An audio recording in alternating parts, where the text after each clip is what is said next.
Hi students, problem number 3 in motion of blocks. Two blocks A and B of masses 1 kg and 2 kg respectively are kept as shown below on a smooth surface.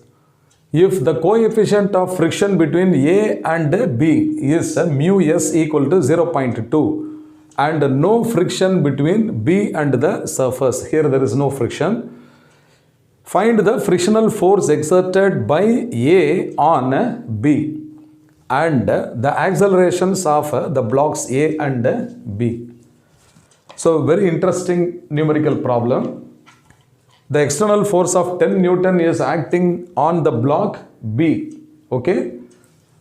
Now the coefficient of friction between A and B is given as mu s. So let us take mass of the first block is equal to 1 kg and mass of the second block B, that is equal to 2 kg.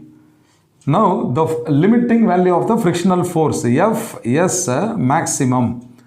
So the maximum value of the friction, limiting friction between A and B is equal to mu s into mass of the block m1 into g.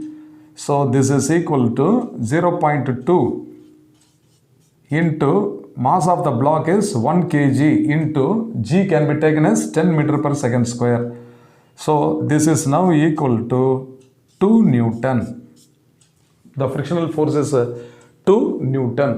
So this 2 Newton force is acting in a direction opposite to that of the 10 Newton. 10 is acting on the block B. Okay. So naturally 10 is greater than 2 Newton, is it not? So this block A will slide. It will move over the block B with some acceleration. Therefore the acceleration of block A. So acceleration of A is taken as A1. So this must be equal to mu s m1 g divided by mass m1. So this is Fs maximum is 2 Newton. Okay, so this is equal to Fs maximum divided by mass m1. So this is 2 Newton divided by the mass is 1 kg. So this must be equal to 2 meters per second square.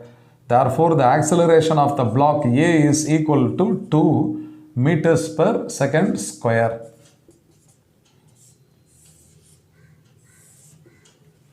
Okay, now what force is directly acting on the block B is 10 Newton. But above this B there is another mass also is there. Therefore this 10 Newton force is pulling these two blocks together with the acceleration A2. So A2, the acceleration A2 must be equal to the force, external force 10 Newton divided by the sum of the masses 2 plus 1. Okay, so this is equal to 10 divided by 3. Therefore the acceleration of the block B must be equal to 3.33 meters per second square. So it's a very simple numerical problem. I hope you must have understood well. Fine.